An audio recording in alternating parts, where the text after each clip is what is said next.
call, they said your attention is like a digital oil. It's in everything, and we go to war for it. And it's true, and it's always been this way. It's just a little bit more prevalent right now. Um, there's a kind of an old saying where attention goes, energy flows, and a lot of that's true. Your attention is incredibly valuable, but oftentimes it can be kind of wasted. And we live in a world of endless distractions all the time. I mean, if you even go to the gym, what do you see all over the place? TVs to what? Grab your attention. You're at a gas station. There's what? A TV there when you're pumping gas on the gas pump to get your attention. There's a radio playing to what? Get your attention. Um, 304 is addressing hot to what? Get your attention. Everything is trying to garner your attention at all times, all the time. When we give something attention, we kind of give it life in a sense. Um, and it's actually even proven through like quantum physics. Certain things need like an observer for them to like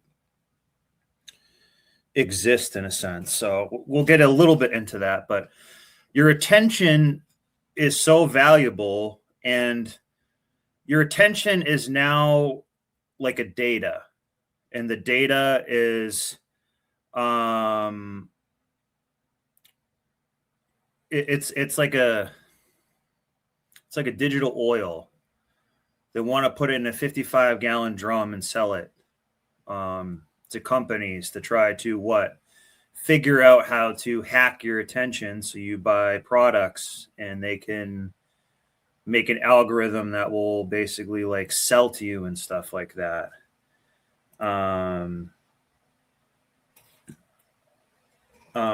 Things like that. So it's crazy important. Now, women live for attention.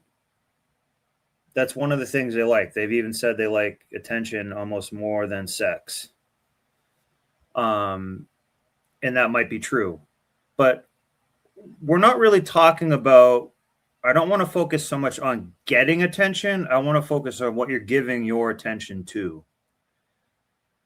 We have kind of a epidemic of people saying that they have ADHD now. That seems to be on a rise for men and women. It's not just young boys in the classroom that can't pay attention when they're being indoctrinated.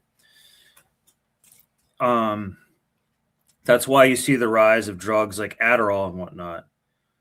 But the problem is that people don't have to take Adderall for doing things that they enjoy because they naturally want to give their attention to it. So, and we live in an attention-based economy. Like I'm trying to garner your attention to watch this show because I think the show is going to be a valuable use of your attention. But your attention is actually gold. Your attention is the most important thing that you can control in your life. This is why you don't see many people reading books. Why? Because they need focused attention. You need a little bit of discipline to actually sit down and read a book. It's much easier to go through scrolling through reels and doom scrolling and all that because it's a quick attention grab. It's a cheap energy hit. It's a little boost. So that is really destroying people's attention span. I think that they've said now that people's attention span is only like 45 seconds or so. So you can't really describe anything to them that has any nuance or context, because that takes, it might take a few minutes to set something up. If I have to tell you something about ancient Rome or something like that, I may have to give you,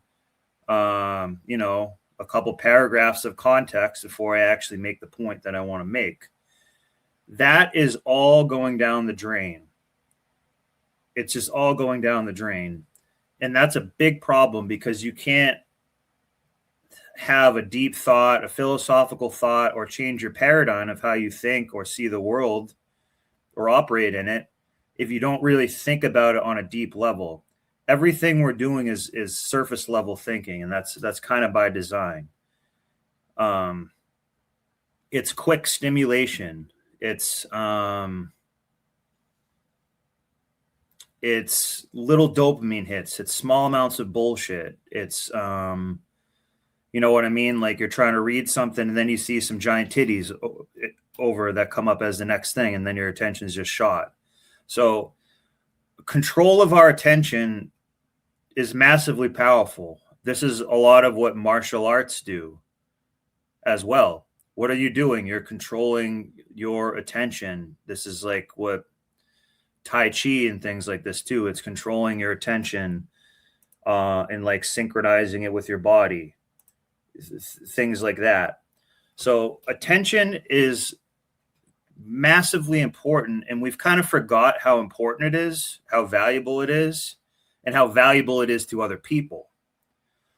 Also, too, there's a lot of people who will just straight up waste your attention that you give them. You know, a lot of modern dating. I'm sure women and men, they give their attention to somebody. They're talking to them, texting with them, trying to go out on dates and all that, and then it just all goes to nothing. Because why?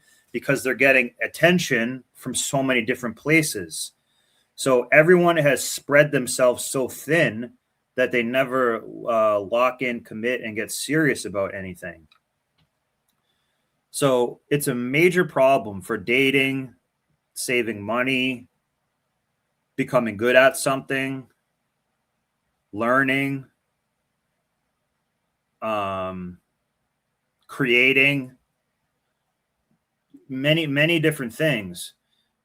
Even just be able to get a joke or something like that takes a certain amount of attention to read between the lines and find the details or the subtleties and whatnot. So attention is massively important. And there's whole industries on how to take your attention. And also too, on a sort of a deeper level, so where they're saying attention goes, energy flows, that kind of almost creates a reality in itself. So this is where we see news media come in. If we see that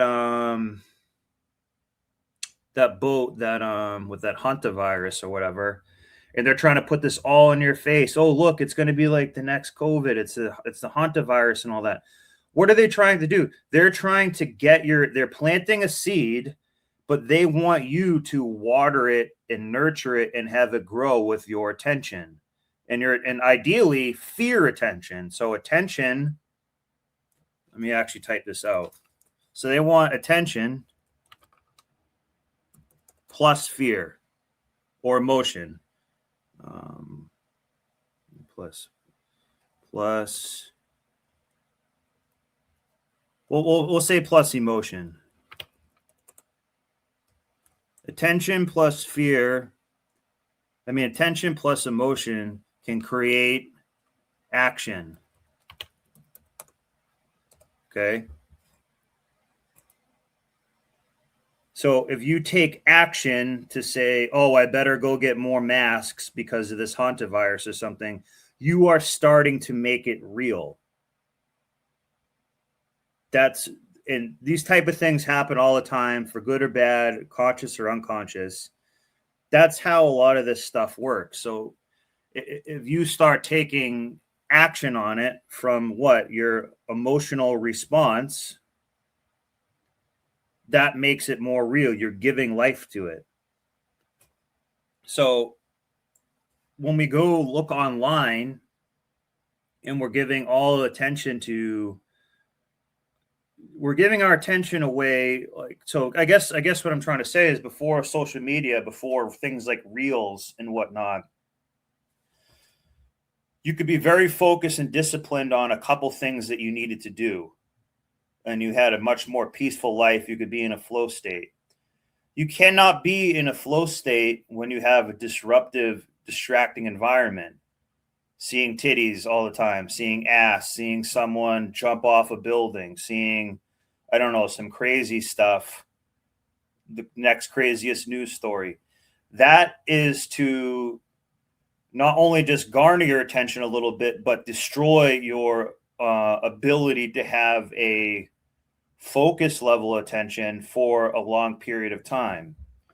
That's why I like you guys stay on these shows a long time. This is like a gym for your attention. I want you to think outside the box and kind of stay focused on a certain point for a little bit.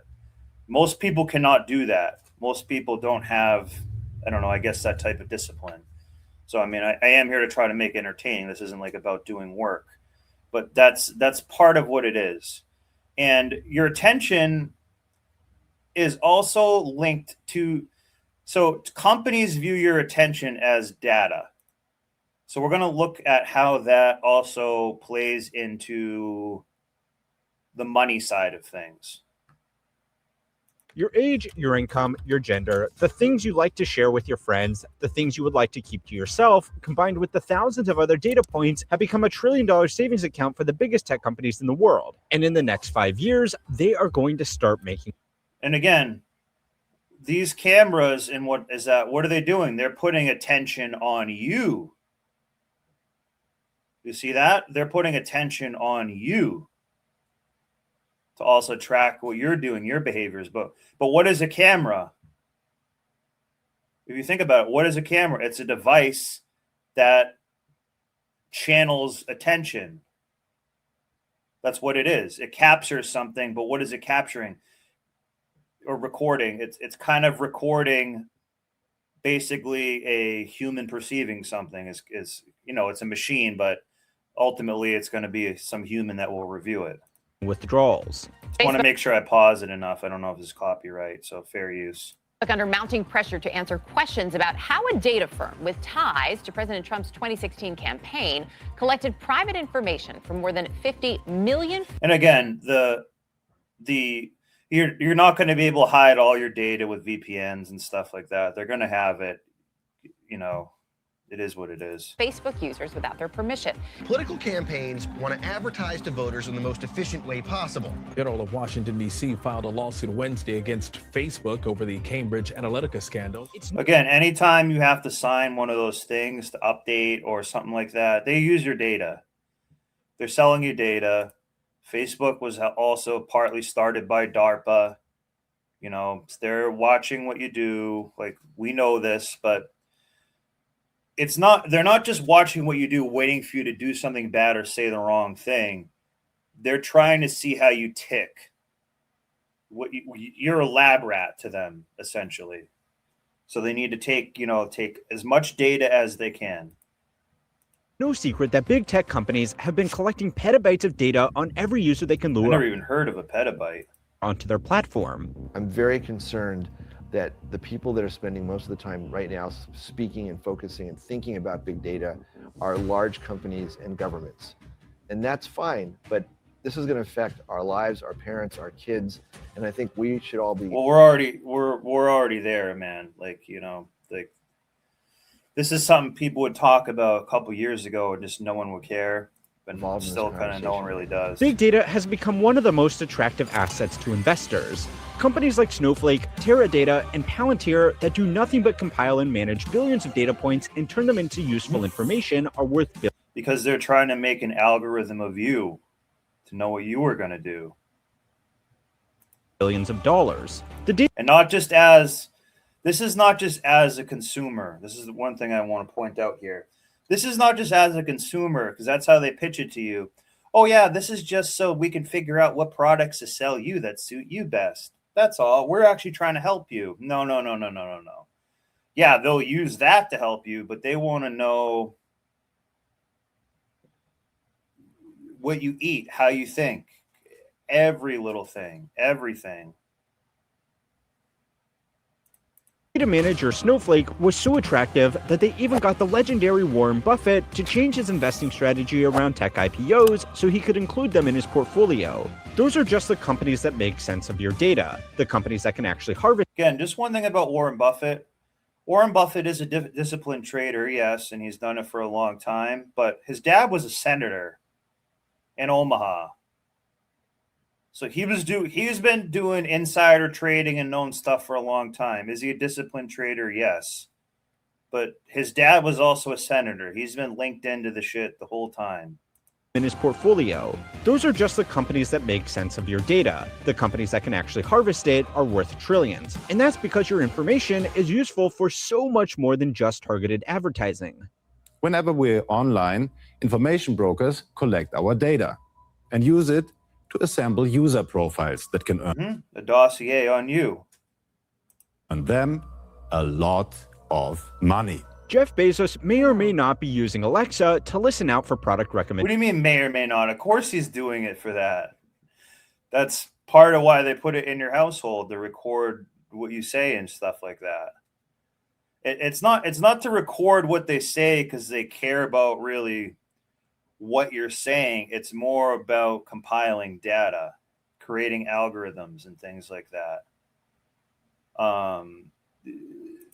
Things like that. This is why I worry about the data centers, because what are the data centers doing? They're just processing this information quicker. But all of this will be used against you. They're going to say, oh, you see this stove here? It's a smart stove. He turns it on for 30 minutes from 6:30 to 7 to cook his dinner. Let's see if we can get that down to 20 minutes. It's not to save you money. You'll still probably pay the same bill, but they're going to say, well, we don't want you to use as much electricity because the data processing center actually needs that more than you heating up your spaghetti or boiling tea and shit like that. Have a Sunday. But that's just the cherry on top of the big data sundae. There are much more profitable business strategies used by the big data companies than using your data to recommend you a new toaster. Big data is becoming a new big oil because memory storage... See this?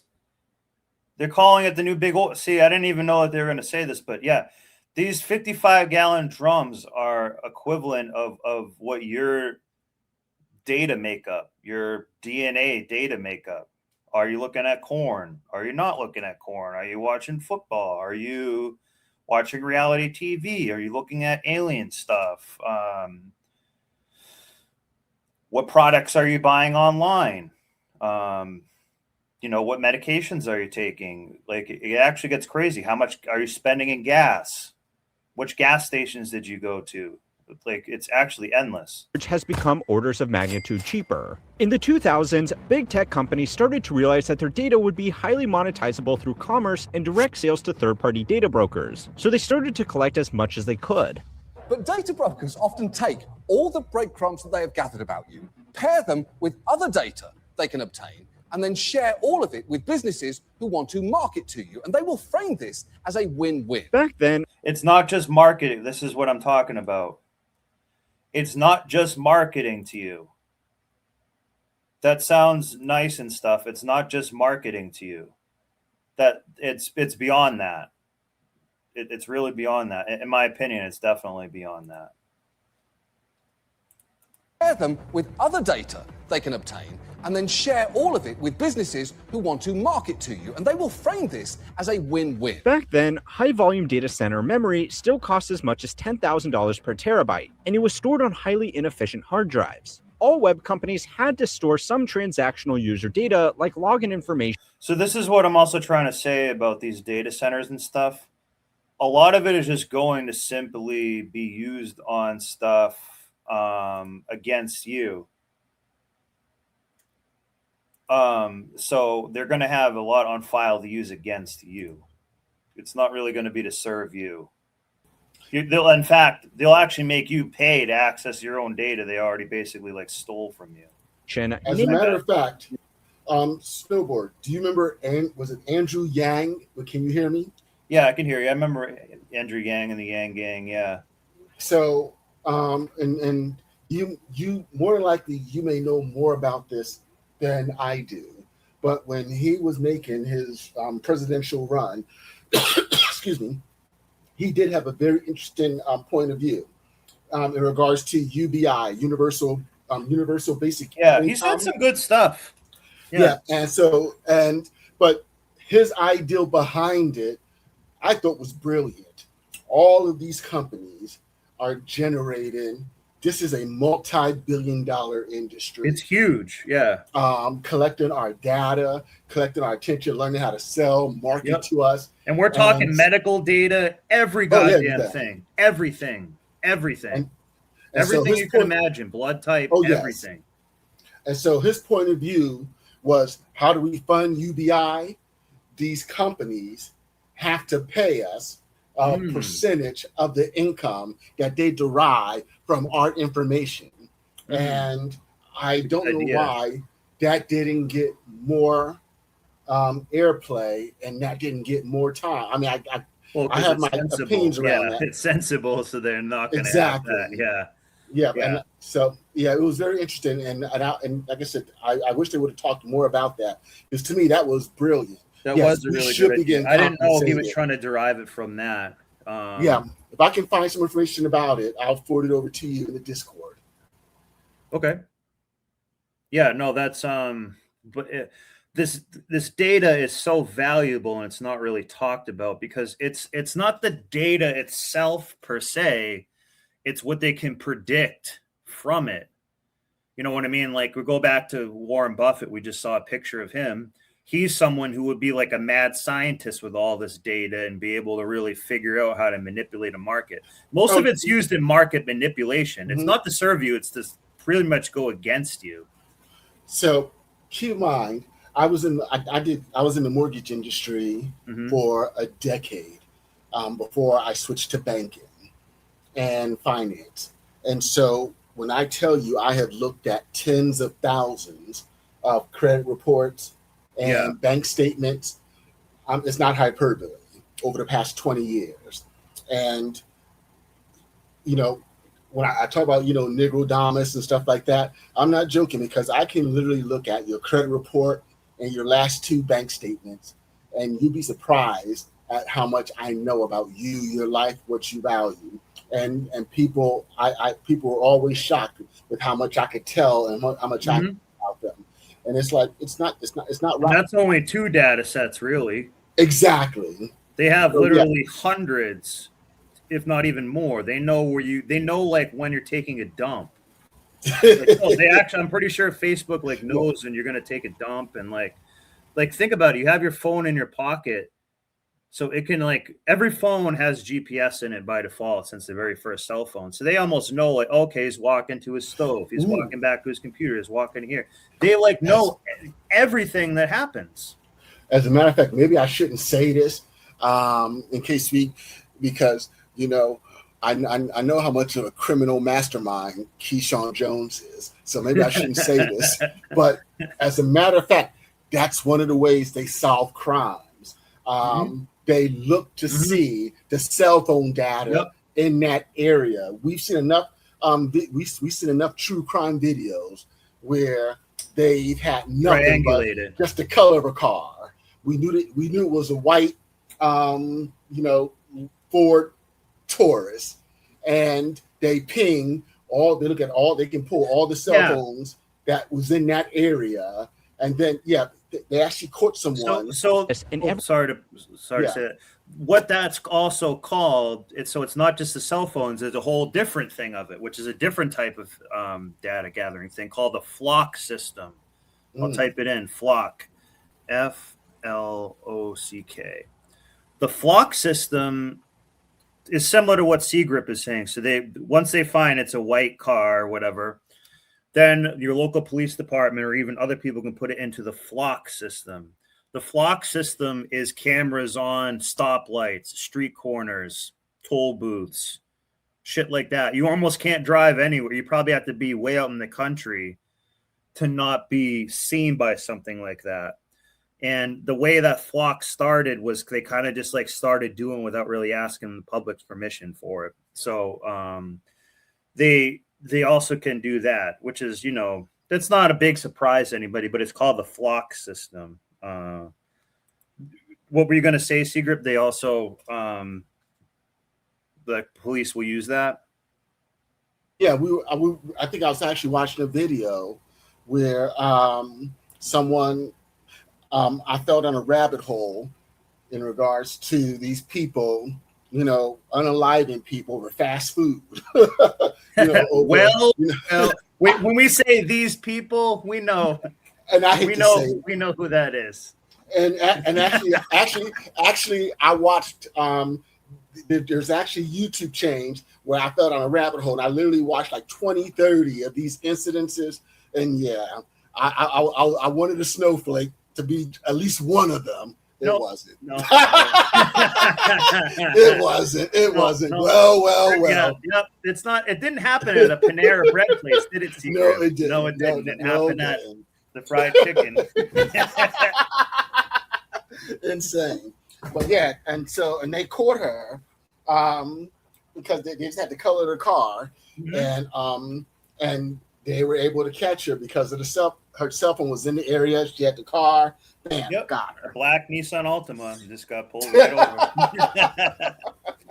So that type of data gathering is a little different. Like, I'm not really gonna count that. It is valuable to bring in the conversation, but it's what you give your attention to. Giving your attention and thoughts to something is one of the last things that we can control. And it's actually one of the most powerful things. So if you're giving your attention to watching football, we'll say, that's a lot of time and attention. And when you're watching football, guess what? You're actually just watching commercials like most of the time. So I'll just throw that out there. Commercials, what is a commercial? Why are commercials so important? Because they're meant to grab your attention. That's if I need to sell you something, I need to get your attention. Like the Alec Baldwin, like AIDS, attention, information, decision, action, or whatever it is. That's what they're doing all the time. That's why you see Doug and Emu, the goddamn Liberty Mutual things everywhere you turn. Stuff like that. So the squandering of our attention is really messing a lot up. But the attention also, they're recording what you're giving your attention to, I guess. Everything integral to their service. The big data companies went further and took a chance by collecting thousands of other non-essential data points, like how long users stayed on certain pages. And again, that was Mark Zuckerberg there. And everything integral to their service. The big data companies went further and took a chance by collecting thousands of other non-essential. I don't know. That might be him. I think it is, but he didn't create fully Facebook. Part of it is DARPA too. To what? Get information on people. And getting information on people doesn't necessarily have to be bad, but it's not going to be, in my opinion, they're not going to like use it to really help you as much as go against you. Essential data points like how long users stayed on certain pages, what time of day people would interact with certain services, and what caused users to leave the platform. The business value of this data was obvious, but it was too expensive to store, and compiling such large data sets into usable information would take weeks or months with the computers available at the time. The companies made the bet that storage would become cheaper and computer processing would become faster. And as it did, the data... Well, no, it's not cheap. Well, it is a little bit. It is. So there's a twofold thing to this. What's that law, Seagrip, that you've said it before? So basically, like every 2 years, the technology almost doubles. Yeah. Was it Gresham's? No, let's see. Give me a second. I'll tell you. It was some type of such and such law, but basically, and I learned this from like a Brian Tracy book, like a long time ago, actually. So like, if you get a computer in, I don't know, 1996, when 1998 comes around, the next computer will be so good you could consider the other one obsolete. It's not obsolete. Moore's law. Yeah, Moore's law. So the computer processing power and memory does get cheaper, yes, but the demand for it will just go exceedingly higher. That's why they're doing the data storage and all this. It will just never be. It will basically never be enough because it's not unlimited. So it's basically will never be enough. So that demand is not going away, no matter what jumps we have in technology, like quantum computing and stuff. They're still going to keep building a lot of these, and saying you got to store everything on the cloud and stuff. That's not going away. they were collecting would become proportionally more valuable. The companies that started earliest took the biggest risks, but they were able to build the biggest data moats. Right? So, if you're a small new company and if you don't have any specific data sets, yeah, unfortunately, I think you are at a disadvantage. Investors love when a company is hard to compete with, because competition leads to lower margins and greater risk of losing customers. Well, you made it, Peter. I'm not sure what ASW is. You're a big It's like an Amazon thing, kind of. shot in charge of a whole bunch of people. The SEC and Amazon FTC Web Services. I think was it Oh, Amazon okay, Web probably, Services? probably, yeah. I think you're right.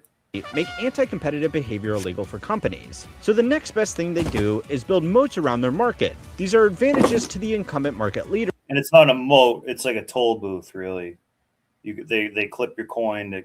They make you pay to access that information.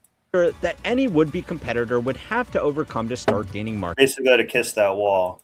share. Detailed user data is a huge advantage for one company to have over another. Microsoft executives found that providing their business-to-business sales executives with detailed market analytics could improve. Hang on, I'm gonna read that.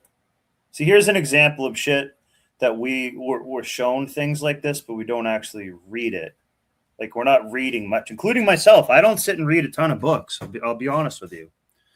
Harvard Business Review, a look into Microsoft's data-driven approach to improving sales. Again, they're always going to pitch it to you, oh, we're just improving sales, which is part of it. And I'm a salesperson, so I would want to know everything about them too, I guess.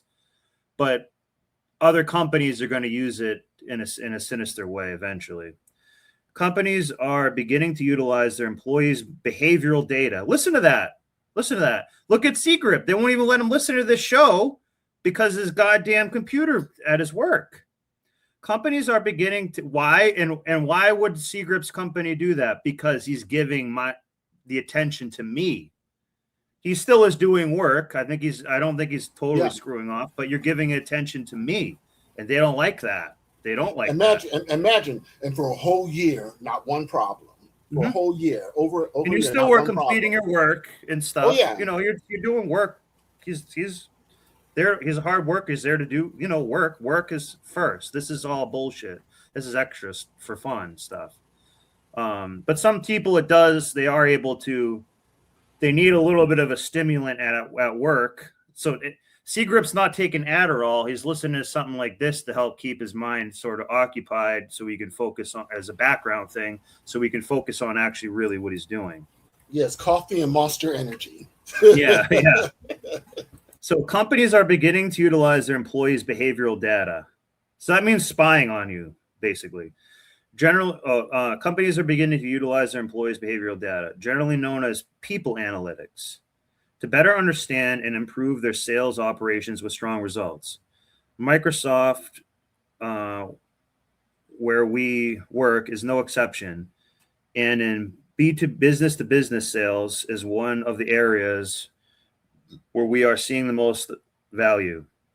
Our findings and the ways we came to them can be useful to other sales organizations looking to make internal changes.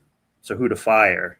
When they say make internal changes, that means who to fire of this type or optimize how their salespeople relate to customers. So it's kind of written weird. So as a salesperson, it is good to know everything about people like that because it helps you word things better, present things better, maybe things that you don't say because it will trigger them and piss them off, something like that. But they're also thinking about how to sell you how to live in a pod, shit like that. It's going to be how to sell to you the next PSYOP or whatever. So it can be used in nefarious ways. Detailed market analytics could improve their productivity by 30%. A new company looking for market share won't have. And also, too, this part of all this data collection and everything like that is going to what? Algorithms, including me. I like to appease the YouTube algorithm now because I'm its golden boy. So As a matter of fact, you're right about you're right about that. I'm right about it. Yeah, I was watching a video about YouTube, and in regards to you have to simp kinda.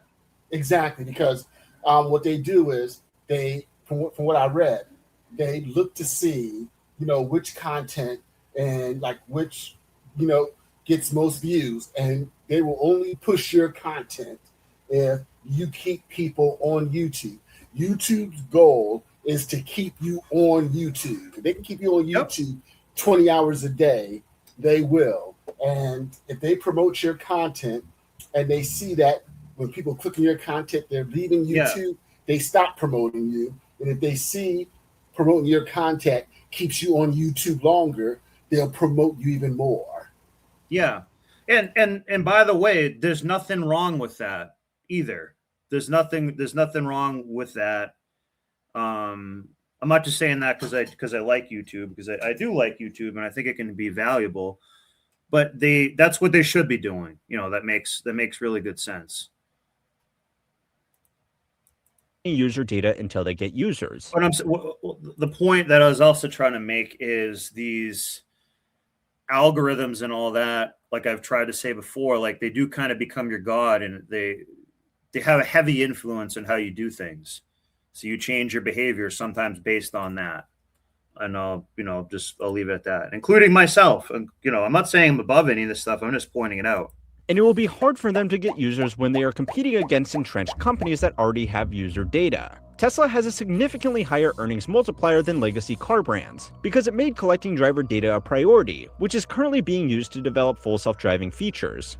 Tesla got a lot of help from the government too, guys. And Elon Musk's dad is also a billionaire, just so you know that, and was a billionaire. Tesla never successfully implements autonomous driving before he made his money, just to let you know. Now, the millions of hours of driving data that it is stored could be sold to another automaker trying to develop self-driving. If Tesla doesn't want to sell its data moat, it could be used to make it can gatekeep it. Cars better in other ways. So that's another thing too, is they want to gather all this information so they can gatekeep it. So you have to pay the digital toll or subscription fee to be getting that data for whatever purpose you want to use it. Like predicting, which, by the way, it's not bad. It is giving some value. So I'm not going to fully be hating on this all the time. Driving habits to increase efficiency, or charting out where to put new superchargers on the network. Anything to make it harder for other electric automakers to catch up. We have more data now than we've ever had before. We can understand real exposure, and then we can design our vehicles for that exposure. Building a competitive moat to make it harder for startups to enter your market. So I've never heard the term competitive moat. Have you, C-Grip? That sounds almost like gatekeeping or making it. It is. It is. It's actually one of the concepts to Rule 1 investing, which is a Warren Buffett concept, that you want to be with a company that has that makes it difficult for competitors to penetrate, barriers to entry. So, and that's why they call it a moat, because castles will build a moat around it. And so it's kind of like, McDonald's, for example, anyone can do burgers and stuff like that, but McDonald's, they're a real estate company, and they have their stores on a lot of prime real estate. And so that's a big use. That's a big barrier to entry for someone trying to compete against McDonald's. Or, for example, Coca-Cola. For example, they're pretty much in almost every restaurant. And so it's hard for you to get in. So you look for companies that have a moat around it. Okay. And so for Tesla, for example, their access, which is funny because driving data house in Idaho probably has a moat of Coca-Cola around the whole goddamn thing. Warren Buffett's a creepy guy, kinda. They say he's a good investor, but his dad was a senator. They're doing insider trading. You know what I mean? If your dad's a senator in Omaha, when you're doing your trading career, like, people, you can kind of get some information. So I'm not saying he doesn't have any skill or anything by any means, but like, let's be real here. Warren Buffett's dad was like a senator. Are you trying to say Nancy Pelosi and her husband are not investing geniuses? They're not. I hate to take it to you guys. I know you guys thought she was a genius, but that's what they do in Congress. That's why Congress only pays like $250K a year, but they come out millionaires after, because they're doing a bunch of stuff like this.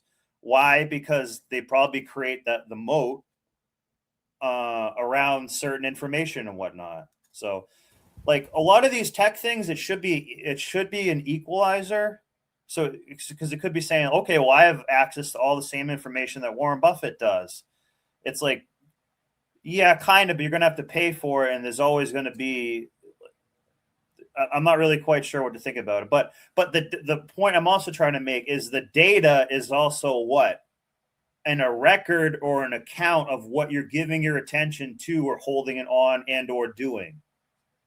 So if you're buying stuff online, if you're buying umbrellas on the TikTok shop, that means that it can mean a whole bunch of different things. So that's what I'm saying. Your attention is actually like golden. It's valuable. It is just the first reason. In many ways, this is just one of them. That data has become the new oil. We don't know anything about how. I didn't know that they were going to say that the data was like the oil like that either, by the way. What Amazon or Google really does with their data. We have to take their word for it. In fact, if anything, we sign away half of our rights to these data. So it's time to learn how money works to find out why your information has become a $1 trillion market. $1 trillion market, guys. Think of that. This week's lesson was sponsored by Guardio. Sometimes you give your data to these companies willingly, and they turn it into billion-dollar payouts. But sometimes people maliciously... What's going to happen with this Guardio? Like, it's funny. This is his commercial for his thing, but what is Guardio going to do? It makes the moat around you. Steal your most... You need to keep paying subscription for. Important information. And what Guardio does is probably say, hey, we can sell it to a company, but for the right price, everything is for sale. So as far as protecting your own information, I wouldn't really worry about it too much because they're going to get it anyways. And you can't live so paranoid about it, I guess. Or I'm not really sure about, I'm just saying, I don't really try to give it too crazy. I'm also like doing a show. So I'm kind of want people to look at that. Take money right out of your pocket, but Guardio is here to help.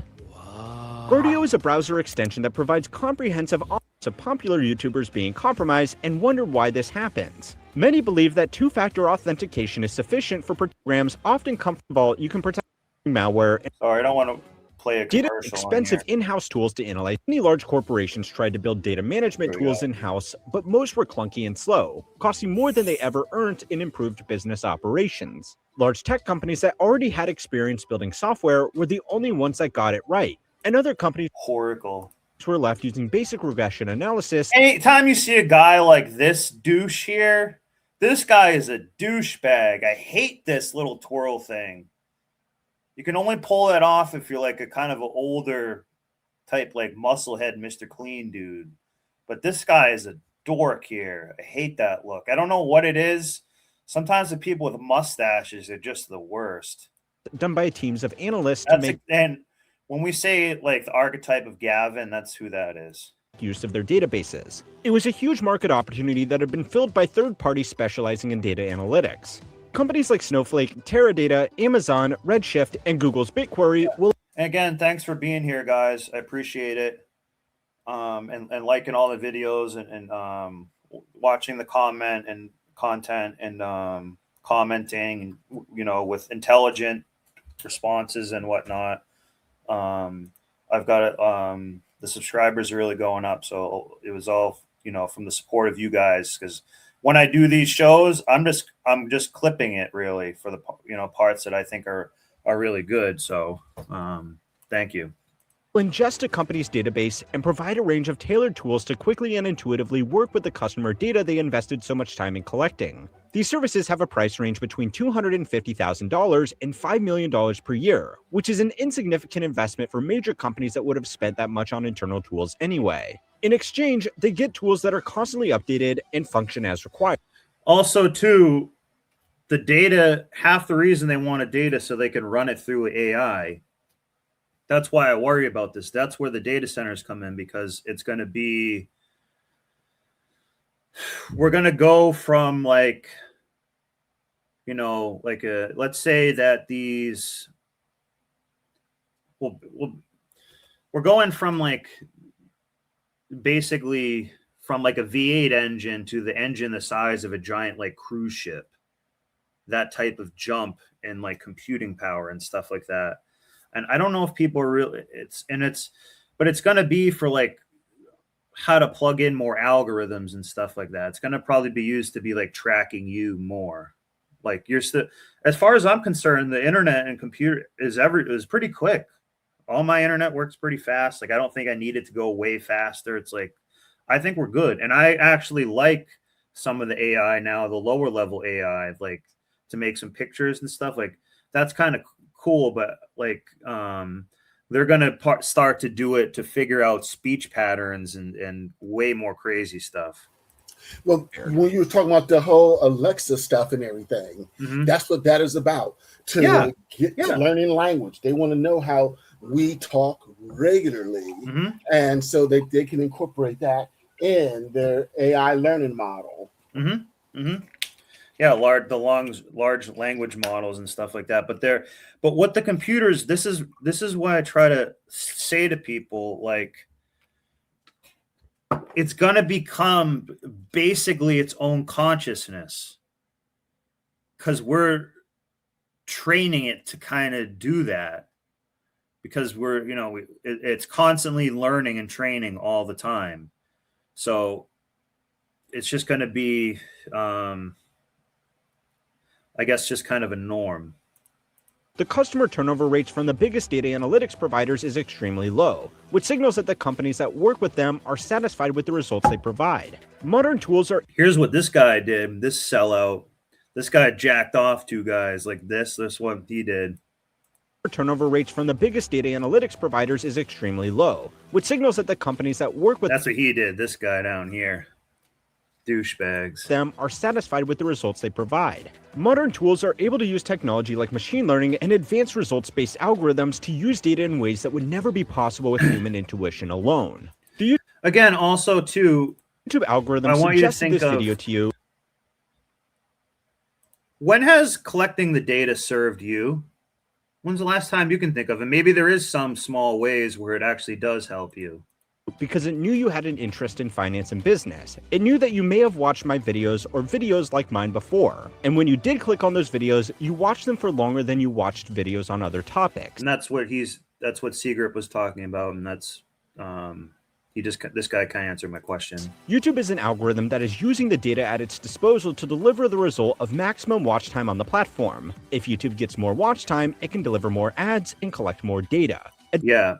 Advanced algorithms like YouTube's are now accessible to all companies. So here's one of the other major points that I wanted to say that has to do with your attention being valuable. Because that's more of my point on here, your attention. Because your attention is really where they're getting the data from. It's what you're looking at, what you're doing, things like that. So if you are giving your attention to... Let's say you decide to listen to the show, which is a good choice, instead of scrolling. We'll just say that. Let's say you decide to listen to the show three times a week, and it's a 2-hour thing, but you didn't scroll when you're doing it and stuff like that. That will increase your attention span, because what do you think? What do you think you take in better information? If I look at like 90 short things scrolling that are all like a minute and a half long, or if I watched one thing for 2 hours or something like that. So your attention, it's not fragmented and going all over the place. You only have so many like attention units that you can process at one time. So in other words, like if you're trying to, that's why some people need like less stimulation. They want the room quiet and the lighting a certain way and stuff like that, so they can really focus down and not have any other distractions around. Like we live in a world of a ton of distractions, and that's basically what ADHD and stuff is for a lot of people. There's just so much distractions going on at all times, and we're used to living that way, where we're not in the moment, we're not present. We're not just able to just be.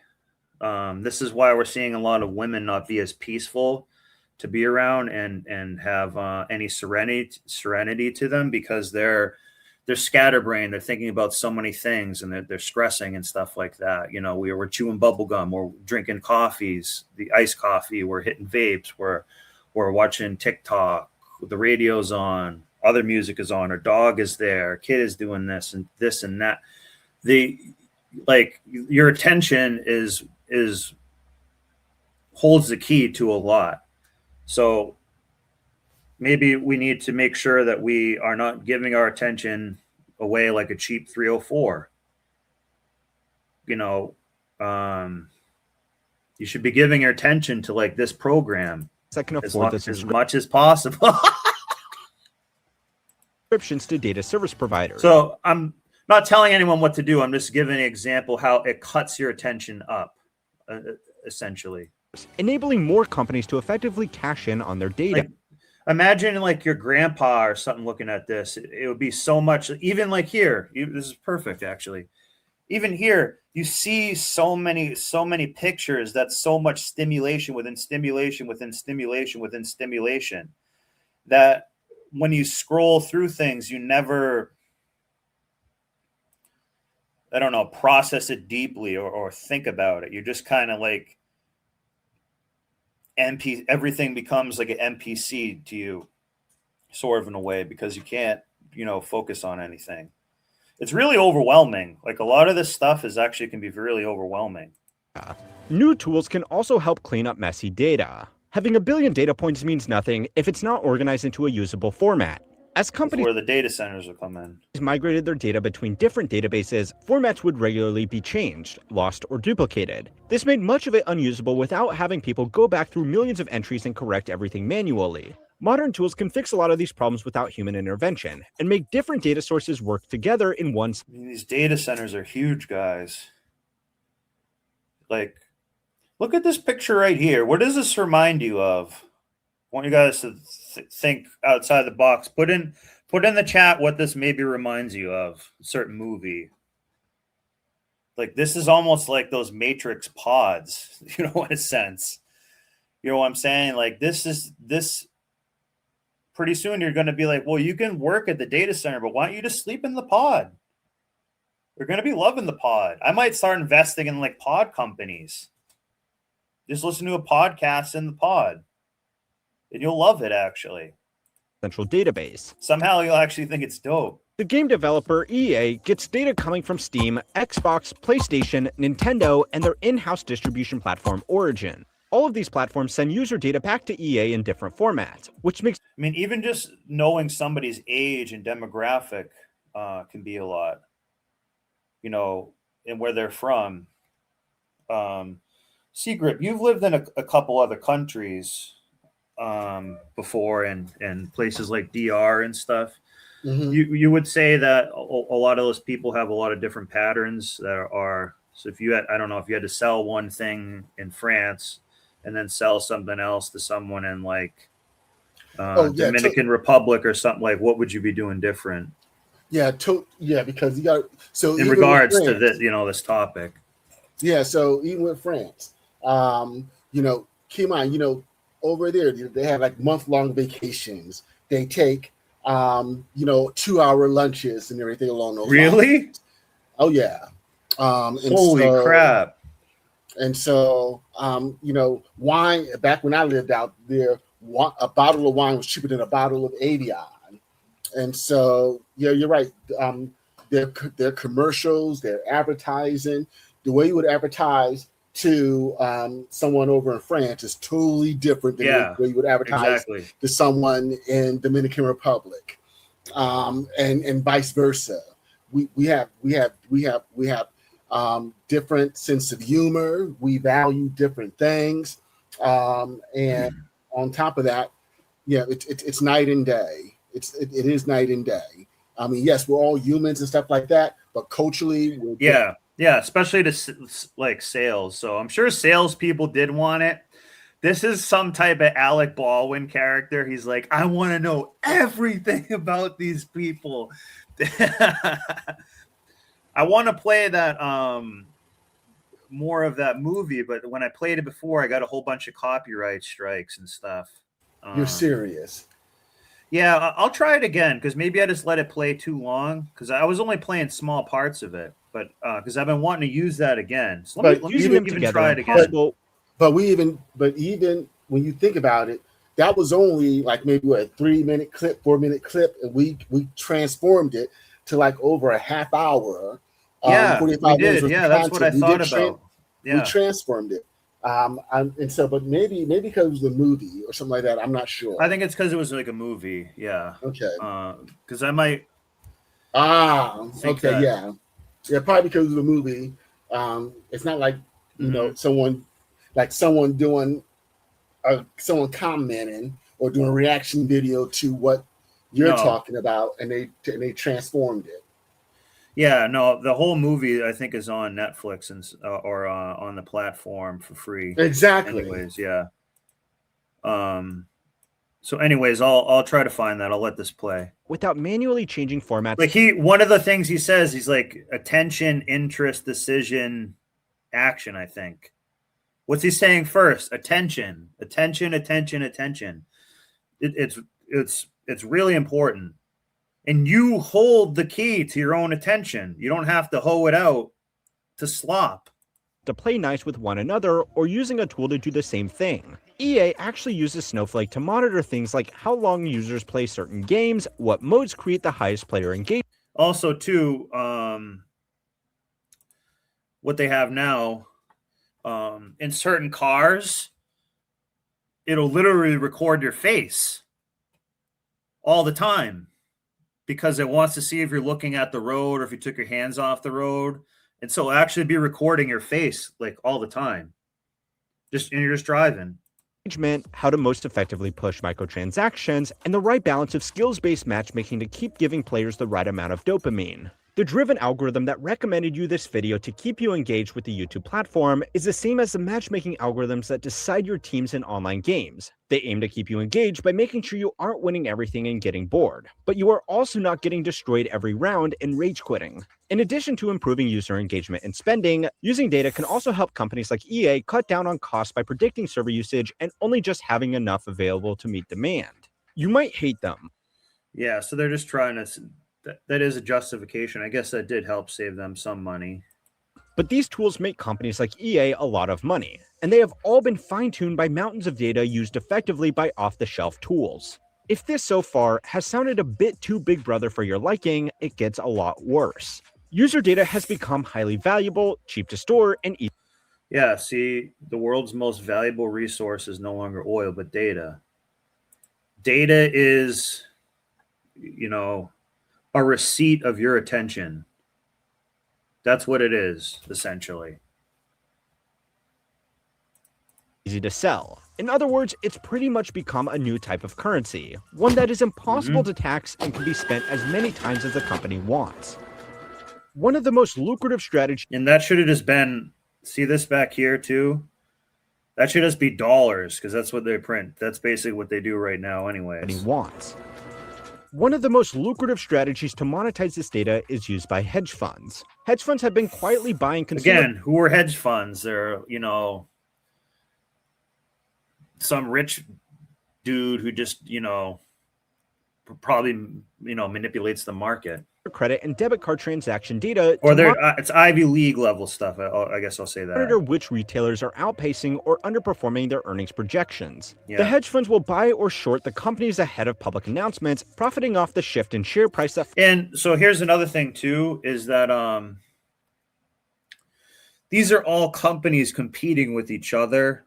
So they're all trying to, gobble up the data as fast as they can, as best they can and stuff. So private industry is driving a lot of the demand for this, and they get pretty crazy with what they can do.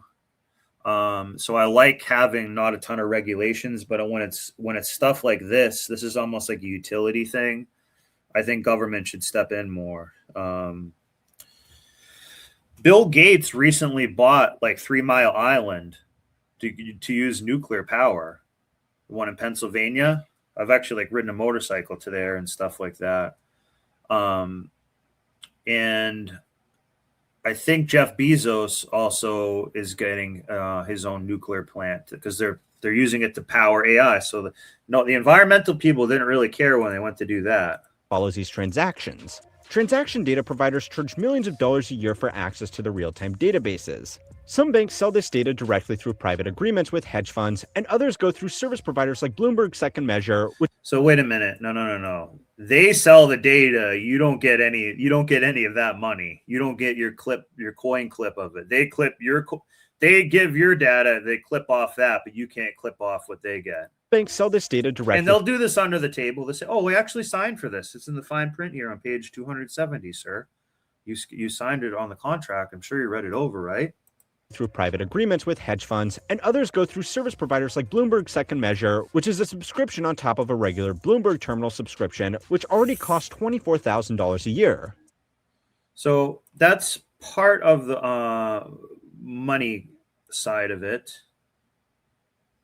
And I want... we'll actually complete the video. Hedge funds will even pay a large premium to be the exclusive purchaser of customer data so that they can make profitable trades based on information that is technically public but nobody else has. Major hedge funds will also subscribe to multiple data providers to ensure they are getting a comprehensive overview of customer activity before even the companies themselves. Yeah, see, I've never been able to work in like office setting like this. I don't really have a ton of experience in the corporate world. I mean, I do work at, corporate places and, conduct myself as a professional and whatnot, but not like inside these offices for a long amount of time and stuff. And speaking of attention, one of my good friends, that works for me and stuff like that, but he also has a corporate job. He told me that in these offices, they absolutely love fantasy football. He said like fantasy football is like a religion to them and stuff. And they'll like spend more time worrying about fantasy football than like actually doing work. And a lot of these corporate jobs, they kind of want you to like I told my friend, cause he was like trying to actually like bring new ideas in, and like he was getting pissed that they were only making 6%, but he made a lot more in his projects. And a lot of people in the corporate world, like, I don't really care. I'm already getting paid. So like, he's like, the lack of giving a shit and the Tylenol brain, it's like a hindrance on a bunch of stuff.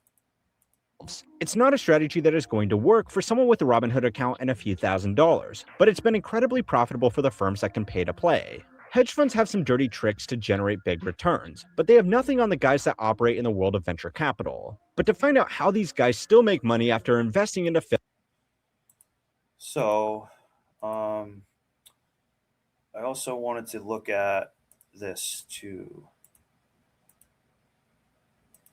Where is it? News thing about, yes, this right here.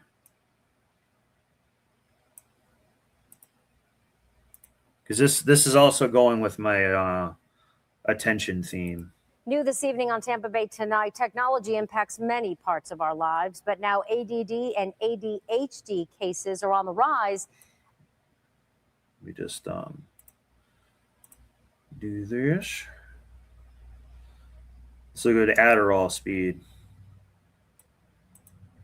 And many believe the overuse of technology may be to blame. So I speak to a licensed clinical social worker about how cell phones and tablets affect daily brain function and spike dopamine hits, especially in children. So the way that I treat ADHD is that it's not so much something we're looking to cure, it's something that we're looking to manage. Licensed clinical social worker Joshua Goldman says being diagnosed with ADHD can be due to genetic factors, but spending time on social media can also increase the chances of the condition developing faster. People just able to scroll through. Yeah, see, it's too much stimulation. Your brain is not designed to be seeing hundreds of dog pics and your grandma, like to see a dog pic, a cat pic, your family's here, your girlfriend's here, your friend's dog is here, there's a text message here, there's another thing here, and it's playing music. It's a lot.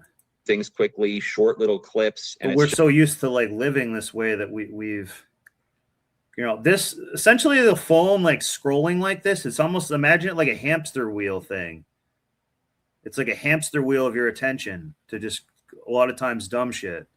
Just quick dopamine hits that really the brain wasn't designed for. One's mental well-being may also play a role in getting properly diagnosed. Some people actually think that they have ADHD, but they may actually be suffering more from anxiety and depression because symptoms of inattention, difficulty focusing can also be symptomatic of anxiety and depression. Yeah, but sometimes they're just also cooked too.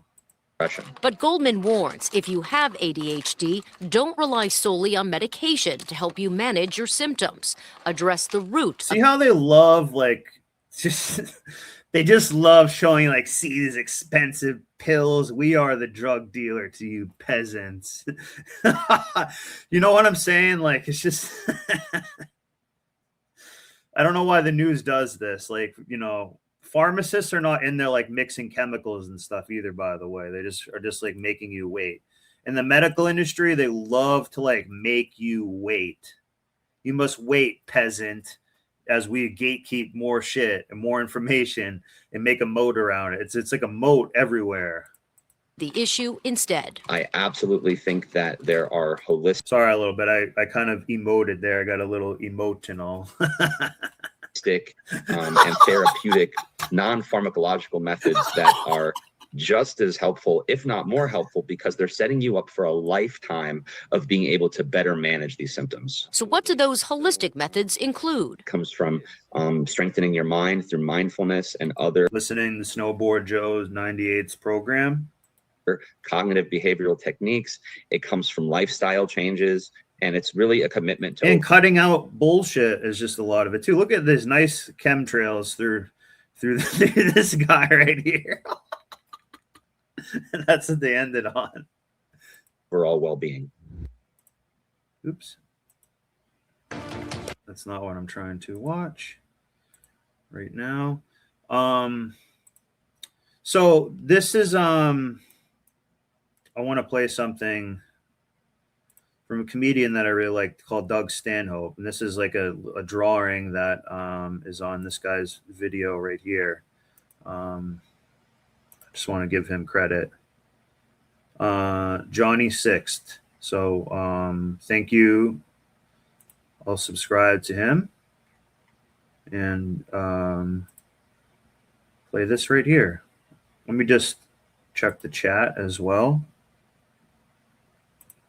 Thank you, Keyshawn. Appreciate that. This guy put HAL 2000 meets the Matrix. Yeah, when we were looking at that data server, that's basically what it was like for sure. Julius is here. Hello. Welcome. So what does this have to do to it for attention? I'll actually let it play for a second.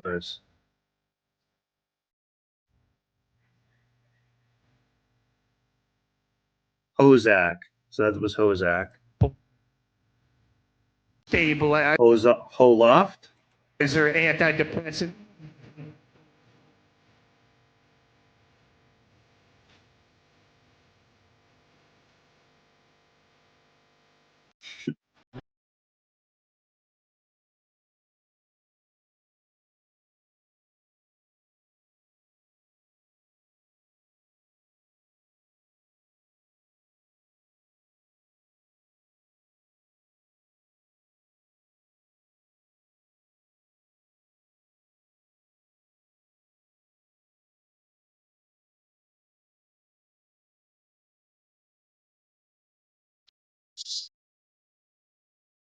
And this guy, Doug Stanhope, is a very funny comedian. This is like a really good comedy special. This is just like I don't know, like a cartoon representation of it.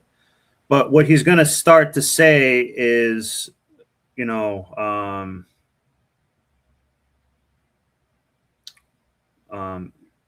basically, why are there some drugs like Adderall and stuff created? Because that also helps them like monitor your attention and take control of it too.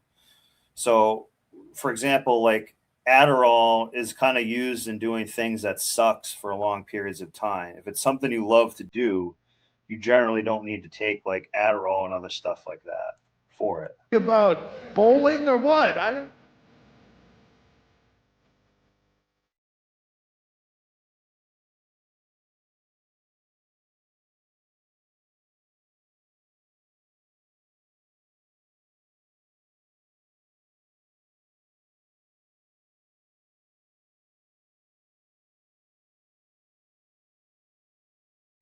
Why?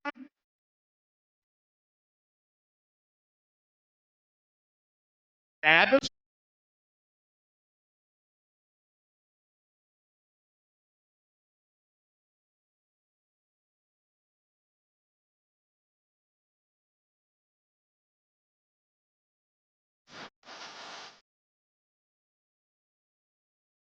Again, it's Holoff, Hozak. You know. Red.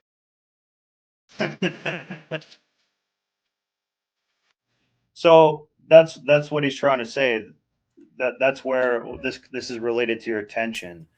Your attention is so valuable that they have to give you a drug so they can keep it going um, even more. You know what I'm saying?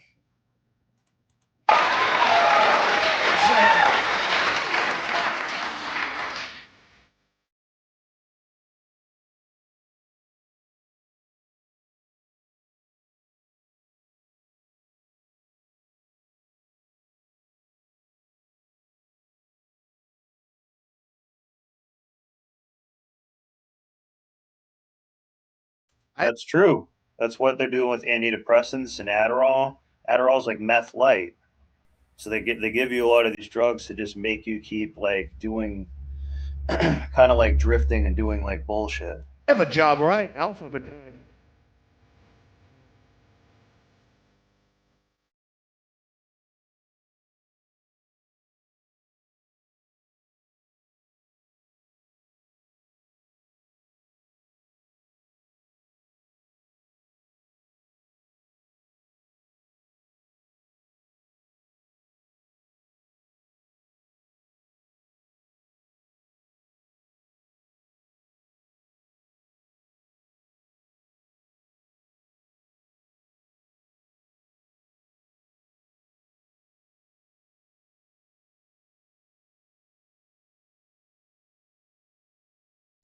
Exactly. So that's what I'm trying to say. When it's something that you generally like, you don't have a problem concentrating on it. So a lot of our attention is scrambled by like other meaningless bullshit, distractions that come up and everything. So like that's what I'm saying. Your attention that you control also can help it so you don't go down a rabbit hole of something really stupid, or you know what I'm saying, like if you're just scrolling all the time and stuff like that. It's really actually kind of crazy.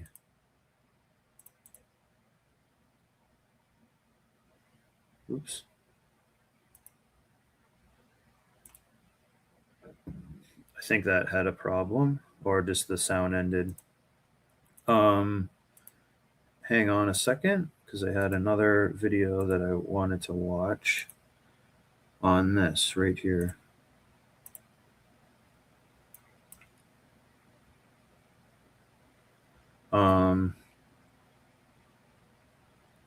Yeah. They're not after your money. They're after this. We live in an era where everything you could ever desire is readily available. So here's another thing too. Like I want to make sure that I speak about the topic. I don't want to just make sure I watch other videos. So right here in this image, sometimes the images say more. This probably looks like it's AI image or something like that. But either way, this can be a realistic image in some ways. Everyone does have, some people have literally 3 pieces of tech on them: a smart watch, a phone, and then probably a tablet or laptop that is then in their backpack or, carrying it to work or whatever. So that's not completely far-fetched.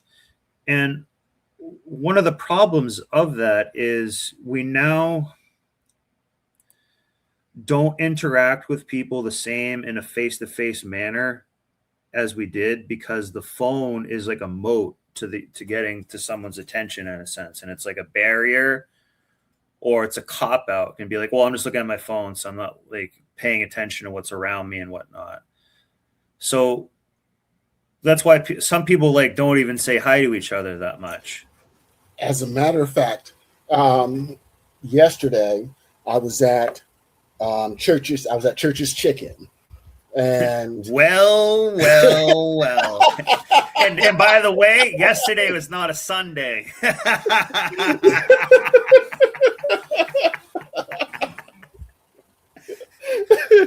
Look, I'm being honest here. Oh, I'm being cool. honest. Yeah. And so I'm at the light, and this is like a long behind light. And so I'm looking at the parking lot because this is a small restaurant, and it gets packed real fast. And so I'm thinking, yo, I picked the right time to go. There was very few cars in there, and while I'm waiting this light, 2 cars left. So I'm like, great.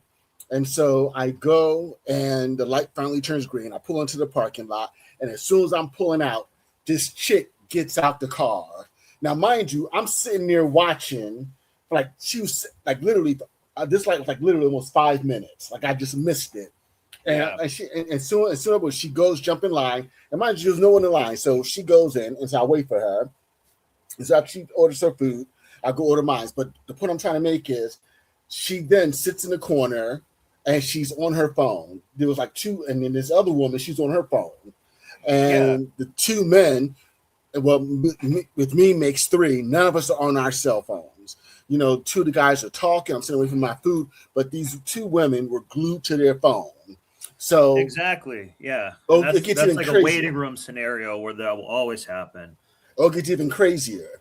So then the woman gets her food. The girl that was waiting for me, who she was cute, but she had too many. She had a full sleeve and a full leg full of tattoos.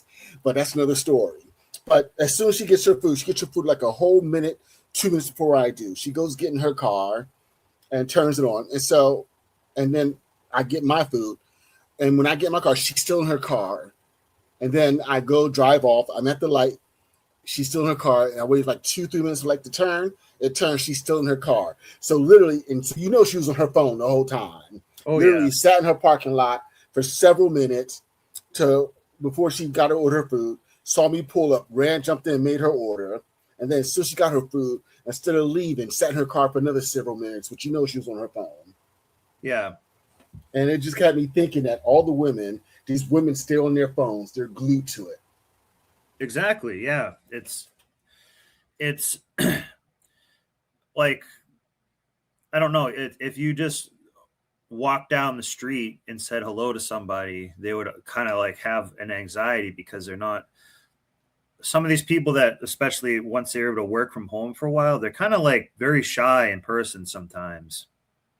And I'm a kind of a shy person sometimes, but I can't be, to talk to customers and stuff like that. But you start to see that people are better at, they always want to communicate through a screen, I guess, more than in person sometimes. But I'm just saying, when you say hi to them,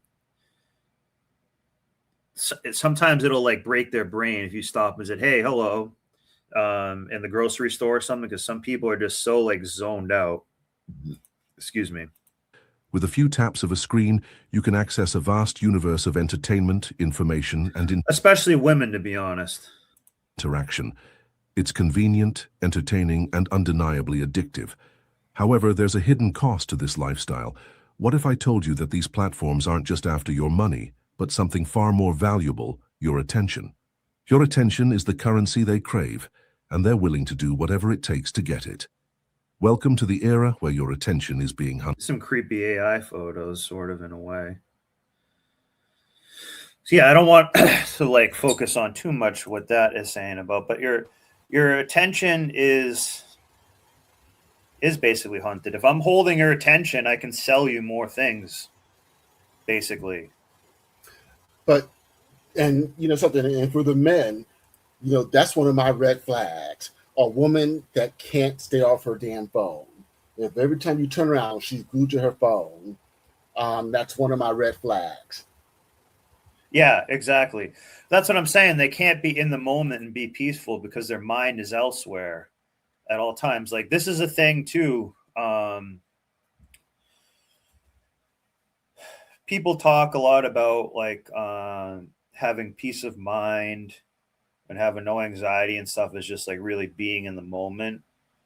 These people can't, they don't know how to be in the moment. They can't go into a waiting room and just sit there and not be on their phone and not have a, I mean, maybe I guess like an old magazine, but they can actually just sit there and be calm, relax, kind of enjoy it. A lot of people can't really do that, especially a lot of women, because they have all this external stimulation that gives them a little sense of dopamine and drama. They can get a drama fix on it too. So and most people are more connected in the online world than the real world, which is maybe not the worst thing and just how it's going. But I think people are also becoming kind of numb from these prescription drugs and everything like that as well, where they're just kind of, I guess, just like checked out, I guess. And I actually disagree with you. Well, I don't know if maybe disagree is not the right word to use, but with what we do. So here's the thing. When we're online, it's about community. It's about thought. It's us interacting. It's us. With them, it's about being a thought. Exactly. But it is though, actually, because they don't think about anything else. But it kind of is. But you're right. It is. I guess it is a different paradigm because they look at it like that. Like we are literally talking about important subjects. We're talking about things that make us more aware. We're talking about things that can improve our quality of life. We're talking about things that can give us additional skills. And so, no, I think so. Us being online and us being on YouTube, totally different mindset. Yeah, yes. I guess so. Yeah. Ball on a budget, 8 for 8, and it's good too. Look, I'm not afraid to go for a discount. I will clip a coupon. No, that's all good. I think it's awesome. In today's episode, we're going to navigate through the digital maelstrom, uncover the tactics employed by big tech, and most importantly, equip you with the tools. Again, too, I also don't want to blame, I don't want to try to like blame this all on big tech and AI and stuff. It's our personal choice what we do with our attention, period. So, you know, also certain women and neighbors and stuff, people who just want to like take up your time to do something stupid, or, you know, certain customers are time wasters. In business, there are people who are just simply time wasters too. You know, I'll be honest, sometimes some like, you know, Indian customers, they just go out and get like 97 bids, and they're going to be like, they always want to like barter. So sometimes you're just like, this is going to be some guy who's cheap and going to try to, you know, nickel and dime me to get the price down. And like, I think I could just get an easier customer somewhere else. Cause sometimes, and I don't think that the guy will have any loyalty with using me again. So sometimes that's how people are to work with like Indian customers. And so like, it's not that I don't want to do the work, but the extra attention that customer takes for me to make it work cost me in another area where I could have worked on a different customer or something too. So women, take your time too. And if they're giving you good time and, you know, you like them, that's the best use of your attention. But I think a lot of people aren't giving good attention to each other because they're only getting leftovers from all the swiping they've done and stuff like that. Nice. You have had the family meal. Nice.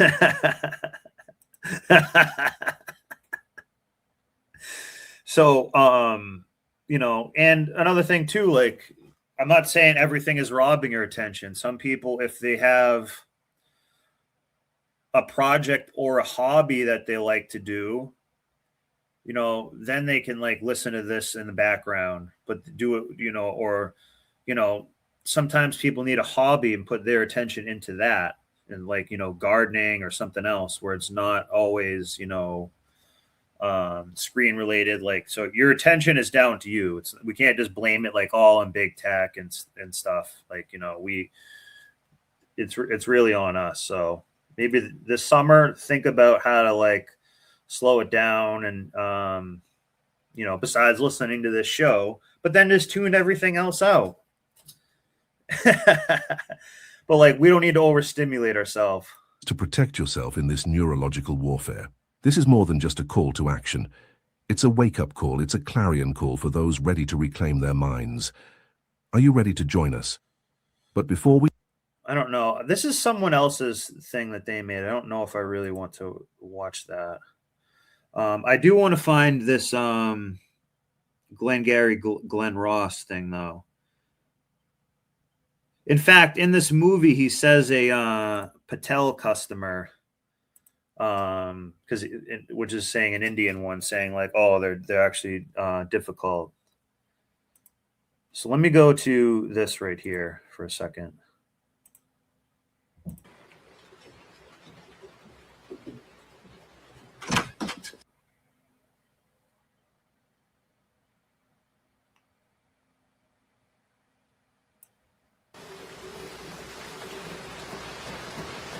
I think this is it. Yes. Yes. Pay attention to what he's saying here. And this is going to be linked to how I was saying attention and emotion can make an action. So actually, let me go put this up. This is one of the things that I typed in near the top here.